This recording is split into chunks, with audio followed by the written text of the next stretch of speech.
Welcome back to my channel kitchen પટ. હું છું વિજયા ચાવડા. તો આજે આપણે બનાવીશું બટેટો ચિપ્સ બનાવીશું. પોટેટો ચિપ્સ કે કોઈ બાયફા વગર કે ફ્રીજમાં મૂક્યા વગર ઇન્સ્ટન્ટ આપણે બનાવીશું. તો ચાલો આપણે જોઈ લેશું કે કઈ રીતે બનાવે છે અને તાત્કાલિક બનાવવાની આવે છે. અને આપણે જે ફ્રીજમાં મૂકીએ છીએ, ધોઈએ છીએ, વળી બાફીએ અને વળી મૂકીએ, કાંઈ ઝંઝટ વગર આપણે ડાયરેક્ટ જ બનાવીશું. તો એન્ડ સુધી તમે મારો વિડીયો જોતા રહેજો અને લાઇક શેર અને સબસ્ક્રાઈબ કરજો અને બેલ આઇકન પ્રેસ કરજો, તો જે હું વિડીયો મૂકું તે તમારા સુધી પહોંચે. તો ચાલો આપણે સ્ટાર્ટ કરીશું. અહીંયા મેં મીડિયમ સાઇઝના બટેટા લીધા છે, 3 બટેટા, જેને મેં છાલ ઉતારી અને ધોઈ લીધા છે અને સાફ કરી લીધા, કોરા કરી અને પછી આપણે એની ચિપ્સ પાડીશું. તો ચિપ્સ પાડવા માટે મેં અહીંયા આ જે તૈયાર આવે છે આપણે પ્લાસ્ટિકનું, તે મેં લઈ લીધું છે. તો આ જારી અંદર આવે છે, તો આના વડે આપણે ચિપ્સ પાડીશું. આ ના હોય તો આપણે જાતે પણ નાની નાની ચિપ્સ પાડી શકીએ છીએ. ત્યારબાદ હવે આપણે જે આ બટેટું લીધું છે તે બટેટાને આપણે, તો અહીંયા આપણે બટેટું ઊભું જ મૂકવાનું છે, આડું નથી મૂકવાનું, નહીંતર એની ચિપ્સ છે તે તમારે થોડી પતળી થશે અને સાઈઝમાં નાની પડશે. તો આપણે આ એની ઉપર દબાવવાનું છે. તો આ મેં બટેટું લીધું છે અને બટેટાની માથે આપણે મૂકી દઈશું. નીચે મેં કટકો રાખ્યો છે અને હવે આપણે એને ભાર દઈશું એટલે સરસ મજાની ચિપ્સ પડી જશે. તો તમે જોઈ શકો છો. તો આ રીતે આપણી બધી ચિપ્સ સરસ મજાની ઝીણી ઝીણી એવી પડી ગઈ છે. બહુ જાડીની, બહુ ઝીણીની, એ રીતે આપણે ચિપ્સ પાડી લેવાની છે. ત્યારબાદ આપણે એક તપેલી લઈ અને પાણીમાં લઈ લેશું. તો મેં અહીંયા પાણીમાં પણ ચિપ્સને લઈ લીધી છે, કારણ કે કાળી ન પડે એટલા માટે. હવે આપણે બીજું બટેટું છે તેને પણ આપણે ચિપ્સ પાડી લેશું. તો વજન સરખો દેશું એટલે સરસ મજાની તરત જ પડી જશે અને ફટાફટ થઈ પણ જશે. તો આ રીતે આપણે 3 બટેટા લીધા છે અને આની મેં ચિપ્સ બધાની પાડી લીધી છે. તો તમે જોઈ શકો છો સરસ મજાની ચિપ્સ આપણી પડી ગઈ છે, પાતળી પાતળી અને એક જ હરખી. અને આવી રીતે જાતે આપણે હાથે સમારીને પાડીએ તો પણ થઈ જાય છે. તો મેં આ પાણીમાં ઉધી લઈ લીધી છે અને પાણીમાં આપણે ધોઈ લેશું. ધોઈને ત્યારબાદ આપણે એની પ્રોસેસ કરીશું. તો આપણે આ ચિપ્સ ધોઈ લીધી છે અને 1 થી 2 પાણીએ મેં ધોઈ લીધી છે. બહુ ઝાઝી વખત ધોવાની કોઈ જરૂર નહીં. તો અહીંયા મેં એક બોટલનું એક કપડું લઈ લીધું છે. કપડા ઉપર આપણે ચિપ્સને લઈ લેશું. ત્યારબાદ એને આવી રીતે આછી આછી લૂસી નાખશું, કારણ કે બહુ પાણીવાળું હોય અને જો આપણે તેલમાં નાખીએ તો છાંટા ઉડે અને આપણે દગી જઈશું. તો એ ખાસ ધ્યાન રાખવાનું છે. હવે આપણી ચિપ્સ સરસ મજાની લૂછાઈ ગઈ છે. તો મેં અહીંયા એક વાટકી કોર્નફ્લોર લીધો છે. કોર્નફ્લોરની અંદર જ આપણે ડાયરેક્ટ લઈ લેશું. તો આ રીતે બધી ચિપ્સ આપણે લઈ લેશું. અને આગળ મેં તેલ પણ મૂકી દીધું છે ગરમ થવા, તમે જોઈ શકો છો. આપણું તેલ આવી ગયું છે અને મેં જે આ ચિપ્સ લીધી છે તેને આપણે રગદોળી લેશું કોર્નફ્લોરમાં. તો આ રીતે બધી આપણે કોટ કરી લેશું. કોટ કરી અને આપણે ડાયરેક્ટ તેલમાં લઈ લેશું. તેલ એકદમ આપણે ગરમ કરવું જરૂરી છે. તો આ રીતે હાથમાં આપણે એમ ખખેરી અને પછી કોર્નફ્લોર વધારાનો હોય તે થાળીમાં રહી જાય તે માટે આપણે લઈ લેશું. તો અહીંયા તેલ પણ આપણું સરસ આવી ગયું છે. તો આ ચિપ્સ આપણે લઈ લેશું. તો આ જેટલું તેલ મૂક્યું હોય આપણે એમાં હમાય એટલી જ આપણે એમાં ચિપ્સ મૂકવાની છે. તો આ રીતે આપણે તળી લેશું. તો તમે જોઈ શકો છો ડાયરેક્ટ જ આપણે સરસ મજાની ચિપ્સ રેડી થાય છે.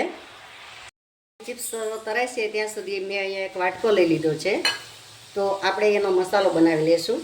તો અહીંયા મેં બધાય મસાલા લીધા છે. મીઠું છે, આમચૂર પાવડર છે, પછી ધાણાજીરું પાવડર છે, મરચું છે અને મીઠું છે. તો સૌપ્રથમ આપણે લઈશું જે 1 ચમચી આપણે મરચું પાવડર લઈ લઈશું. ત્યારબાદ ધાણાજીરું પાવડર, ત્યારબાદ સ્વાદ અનુસાર મીઠું લઈશું અને આપણે આ ચાટ મસાલો છે તે લઈ લઈશું. અને ચટપટો આપણે ટેસ્ટ આપવા માટે જે આ બુરું ખાંડ છે તે આપણે થોડી લઈ લઈશું, એટલે છોકરાઓને ભાવે અને સરસ બધાને ભાવે આપે ચિપ્સ. તો બધું આપણે મિક્સ કરી દઈશું એનો સ્વાદ આપવા માટે. તો ચટપટો સરસ મજાનો આપણો મસાલો પણ રેડી છે અને આપણી ચિપ્સ પણ થોડી વાર છે હવે સરસ ગોલ્ડન જેવી થઈ ગઈ છે, તમે જોઈ શકો છો. તો આને કોઈ આપણે ફ્રીજમાં મૂકવાની જરૂર નહીં, બહુ ધોવાની જરૂર નહીં, કે નહીં આપણે એને બાફવાની જરૂર નહીં પડે અને સરસ એવી આપણી ઇન્સ્ટન્ટ બનીને રેડી થાય છે. તો આપણા બબલ્સ તે બેસી જાય પછી આપણે ચિપ્સને લઈ લેવાની છે. નજીકથી પણ બતાવું છું, આપણી ચિપ્સ રેડી છે, તેને બબલ્સ બધા બેસી ગયા છે, તમે જોઈ શકો છો. હવે એને આપણે એક બાઉલમાં લઈ લઈશું. તો આપણે એક ખાલી બાઉલમાં લઈ લઈશું અને બજાર જેવી જ સરસ બને છે, તો ચોક્કસથી તમે ટ્રાય કરજો. તો હવે મેં કાણાવાળામાં લઈ લીધું છે, કારણ કે એનો જે વધારાનો કોર્નફ્લોર હોય તે નીચે પડી જાય એટલા માટે. તો હવે આપણે તે પણ લઈ લેવું. કોટ થઈ જવી જરૂર છે કોર્નફ્લોરમાં, એ ખાસ ધ્યાન રાખવાનું છે, તો જ તમારી ચિપ્સ સરસ થશે. અને શરૂઆતમાં તો આપણે હાઈ ગેસ રાખવાનો છે, પછી વચ્ચે આપણે ધીરો કરી દેવાનો. અધકચરી ચડી જાય પછી આપણે ધીરો કરી દઈશું, એટલે ક્રિસ્પી અને સરસ કડક મજાની બને.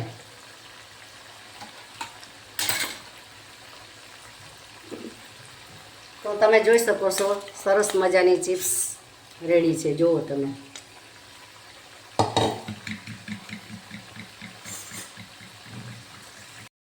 તો મિત્રો આપણી ચિપ્સ પણ તળાવવા આવી છે, સરસ મજાની જોઈ શકો છો, ગોલ્ડન બ્રાઉન થઈ ગઈ છે. તો હવે આપણે એને લઈ લેશું અને સાઈડમાં મેં લોઢી મૂકી દીધી છે અને મારે ઢેબરાનો પણ ઓર્ડર છે, તો ઢેબરા પણ આપણા બને છે અને ચિપ્સ પણ આપણી તૈયાર છે. અને ઢેબરાનો મેં વિડીયો ઓલરેડી મૂકેલો છે, કઈ રીતે બનાવવામાં શું શું આપણે ઉમેરશું તો પોચા થાય એટલા માટે.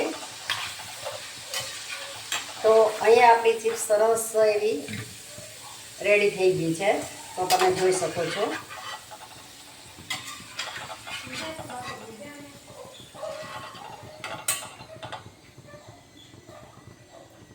તો અહીંયા ગેસ આપણે ઓફ કરી દઈશું.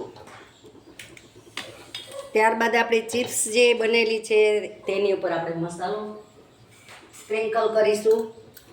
તો જે મસાલો બનાવેલો છે તે આપણે સ્પ્રિંકલ કરી દઈશું ઉપર અને એને હલાવી લઈશું, તો આપણી ચિપ્સમાં બરાબર મસાલો આપણો ચડી જાય અને ચટપટ એવી સરસ મજાની ચિપ્સ આપણી તૈયાર છે.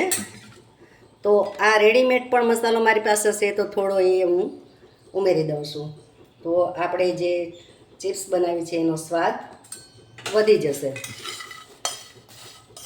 તો સરસ એવી તૈયાર થઈ ગઈ છે ચિપ્સ. તમને હું ભાંગીને પણ બતાવું, તમે જોઈ શકો છો કે જે બજારમાં મળે એવી જ બની છે. તો તમે બાફવાની ઝંઝટ કર્યા વગર તમે આ રીતે ચોક્કસથી બનાવજો, એટલે તમારી ચિપ્સ પણ એવી સરસ મજાની બનશે. ઉપરથી ક્રિસ્પી છે અને અંદરથી પોચી સરસ એવી આપણી ચિપ્સ તૈયાર છે. તો મળીશું આપણે નવા વિડીયોમાં નવી રેસીપી સાથે. ત્યાં સુધી આવજો. Thank you for watching.